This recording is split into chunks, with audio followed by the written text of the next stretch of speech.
قالوا كنا نلعب فيهما في الجاهلیت منگاو چلے کے مولوب کے ولی جاہلیت کی پیغمبر علیہ السلام فرمائن قد عبدلکم اللہ بہما خیرا اللہ بدل لرکتا صدا دلالی پا مقابلہ کی غور منہما رضا دوارن یوم الاضحی و یوم الفطر پدی کے سنے دخپلی خوشحالی اظہار کی رواه ابو داود وعن بريدة رضي الله عنه قال كان النبي صلى الله عليه وسلم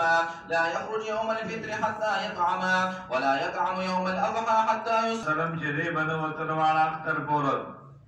تردي پوری حتى يطعم حتى يأكل الطعام انچ طعام اخری طعام میں نخوردوی اختر بورد حتى يصلي چه منذ کی رواه الترمذي والا اختر کے مخیر و جواب جسر مخیر و جماعت فلوی اختر کی قربانی را چی ابتدان فرمائی لانا قربانی پا خبانیوش دا صرف خوراک رستو کول دی دا رو جنر خام فرمائی